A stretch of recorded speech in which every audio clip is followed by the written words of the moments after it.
We have been in this battle to preserve our democracy for the last 10 years.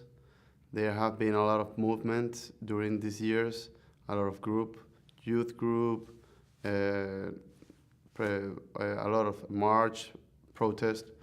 And we also, during these past 10 years, we use a lot of different ways to spread our message and to organize. But now I think the difference is that people is getting more comfortable with internet and Facebook and YouTube and Twitter.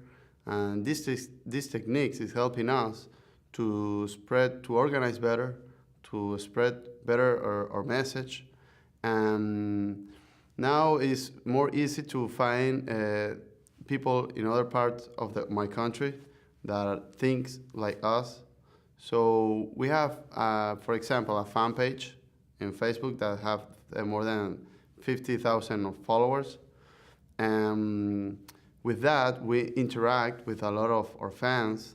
We can know with that space how they think about our activities, how they think about our protest.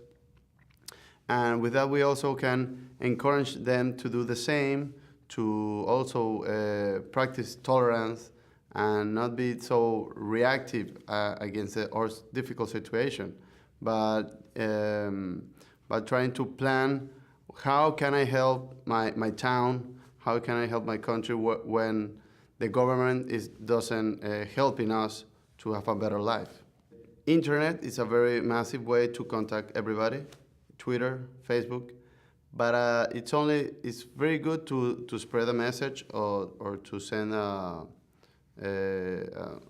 new to everyone, but it's not very good to call people to go to an activity.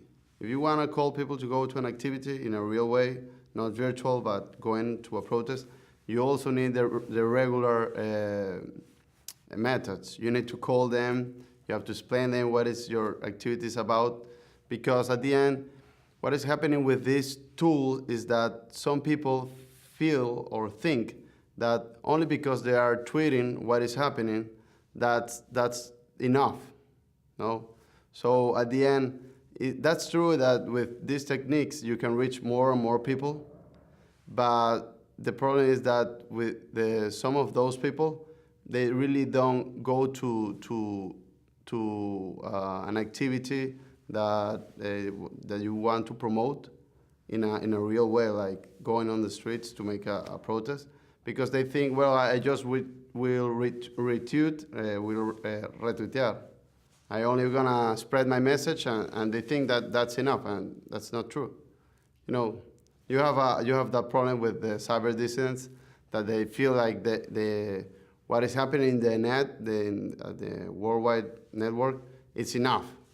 And sometimes they forgot that the real life, you also have to make your voice noticed. The government, the problem with, another obstacle with internet is like, it's more easy to you to spread what are you doing, but it's more easy to government to know what are you doing and to get information about your movement.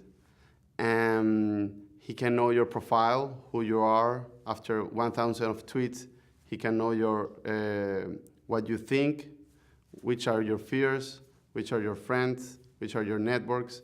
So it's more easy to the government when they want to attack you. He know better about you, who you are, and that's not good for us.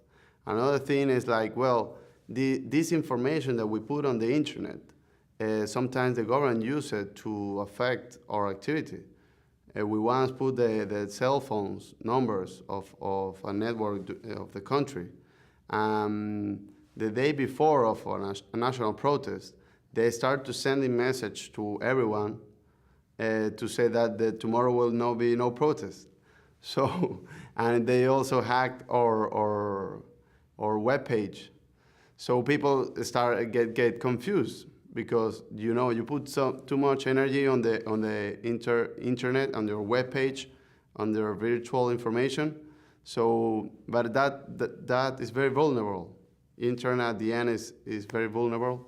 So, sometimes you have to be prepared to those actions that the government can make against your movement, using the same tools that you are using to spread your message.